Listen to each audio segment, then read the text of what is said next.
Welcome back to Carneades.org. Today we're going to be continuing with our series, 4 weeks of famous philosophers. In this video we're going to be looking at Rene Descartes himself, founder of Analytic Geometry, archenemy of the Skeptic, and father of modern philosophy.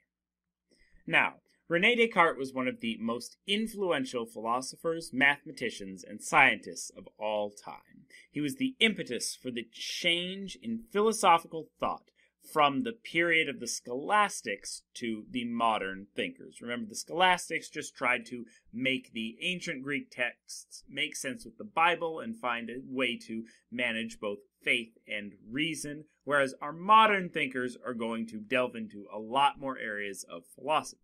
He made great strides in metaphysics, epistemology, philosophy of mind, geometry, and algebra, and his writings are studied to this day. Descartes was born in 1596 in France. He moved around a great deal throughout his life, though he spent over 20 years in the Dutch Republic, where he did a great deal of his work. Near the end of his life, he was invited, in fact, to the Swedish court to tutor Queen Christina, where he there died of pneumonia. Now, you may remember using coordinate planes in math class to graph equation. These planes are often called Cartesian planes. Why? In honor of Descartes, who was one of the first to use them to visually represent algebraic equations. It's called a Cartesian plane because Descartes was one of the first to use them.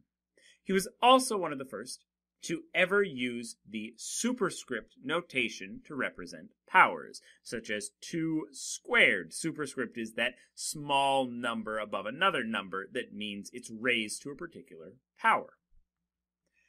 However, Descartes is probably best known for his work in philosophy. In his Meditations on First Philosophy, he constructs a powerful skeptical scenario involving an evil deceiver.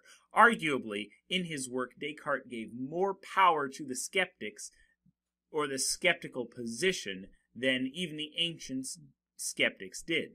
In doing so, he expanded on the skeptical work of those ancient skeptics, and that idea of an evil deceiver to this day is still a very powerful concept in skepticism. What Descartes wanted to see was if there was anything that could not be doubted, even if the skeptic was granted everything that they wished, even if we were in a perfect skeptical scenario, is there anything that cannot be doubted? He thought we should build our epistemology up from a single, indubitable point. He concluded that the one thing which cannot be doubted is that he exists and is a thinking thing. This is known as the cogito, for its translation into Latin. Cogito, ergo sum. I think, therefore I am. Now, he went on in his meditations to argue for the existence of God and for a form of dualism, that the world was made of both mental and physical substance.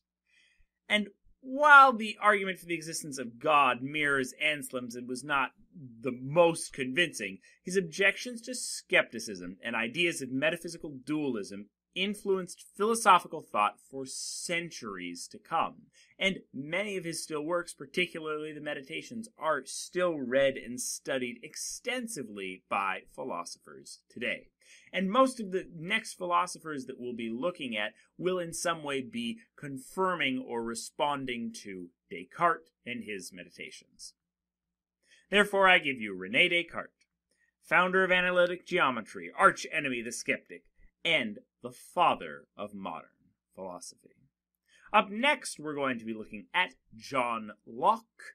Watch this video and more here at Carneades.org, and watch a new video every single day for the whole month of October. Stay skeptical, everybody.